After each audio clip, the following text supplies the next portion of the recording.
تجارت میں کیا ہوتا ہے، آپ ایک چیز دیتے ہیں اور دوسری چیز خریدتے ہیں. تو انسان اگر اپنی زندگی، اپنی عمر، اپنی محنت وہ شرعی علوم کی طلب میں صرف کر دے تو یہ سب سے نفع بخش تجارت ہے. اور کیسے سب سے نفع بخش تجارت نہ ہو کہ جب اس کے نتیجے میں جو ثمرہ، جو انعام، جو فائدہ آپ کو حاصل ہونا ہے وہ جنت ہے. نبی کریم صلی اللہ علیہ وسلم نے فرمایا من سلک طریقا یلتمس به علما سہل اللہ لہ به طریقا الی الجنہ. جو کسی راستے پر چلتا ہے علم کی تلاش کے لیے، علم کو حاصل کرنے کے لیے، تو اس علم کے حصول کے لیے راستے پر چلنے کے سبب سے اللہ سبحانہ و تعالیٰ اس کے لیے جنت کو آسان فرما دیتا ہے. تو یہ بہت بڑا سودا ہے، بہت عظیم سودا ہے. آپ نے اپنی زندگی کھپا دی طلب علم میں اور اللہ سبحانہ و تعالیٰ آپ کو جنت دے گا. ہوا من المتاجر اربحها وفی المفاخر اشرفها.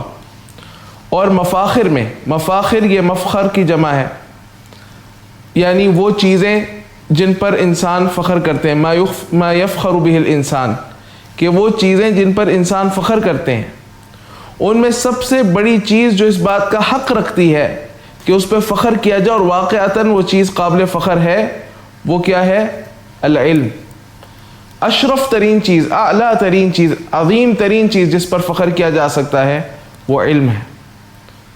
دیکھیں، جو دین کا علم حاصل کرنے والے طلبہ ہیں نا، ان کو اپنے دل کے اندر سے احساس کمتری نکالنی ہوگی. آپ کو اللہ سبحانہ و تعالیٰ انبیاء کی وراثت دے رہا ہے.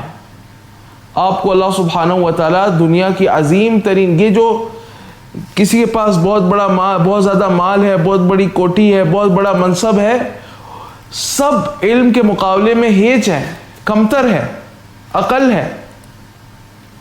آپ کو اللہ تعالیٰ علم دے رہا ہے. اس علم کی تعظیم، اس کی احساس، اس کی عظمت، اس کا شرف، اس کے شرف کا احساس اپنے اندر پیدا کریں. وفی المفاخر اشرفها اکرم المآثر مآثر. اکرم المآثر، مآثر کسے کہا جاتا ہے؟ ما ينقل عنك من اخبار حسنہ. اکرم المآثر مآثر. شیخ حفظہ اللہ فرماتے ہیں اکرم المآثر مآثر. مآثر کسے کہتے ہیں؟ ما ينقل عنك من اخبار حسنہ. آپ کے متعلق جو اچھی باتیں نقل کی جائیں ان کو آپ کے مآثر کہا جاتا ہے. تو اکرم المآثر، سب سے عظیم ترین مآثر، سب سے عظیم ترین، اچھی ترین، عمدہ ترین باتیں جو کسی کے متعلق نقل کی جائیں وہ مآثر وہ ہے، یعنی وہ باتیں ہیں جو علم کے متعلق نقل کی جاتی ہیں. صاحب علم، علماء کے متعلق جو باتیں نقل کی جاتی ہیں. آپ دیکھیں کہ علماء کی وفات کو عرصہ گزر جاتا ہے لیکن ان کا تذکرہ، ان کا نام باقی رہتا ہے. آج بھی ہم ہر مجلس میں علماء کا تذکرہ کیے بغیر نہیں رہتے. علماء کے اوپر رحمت کی دعا کرنا، ان کے لیے رحمت کی دعا کرنا، مغفرت کی دعا کرنا، ان کی حفاظت کی دعا کرنا، اس سے ہماری مجالس وہ بھری ہوتی ہیں. ایسا کیوں ہے؟ کیونکہ علم نے ان کو یہ شرف دیا ہے. علم کے شرف کی وجہ سے ایسا ہے. وَأَحْمَدُ الْمَوَارِدِ مَوَارِدُ، کہتے ہیں کہ سب سے زیادہ لائق تعریف جو موارد ہیں وہ علم کے موارد ہیں.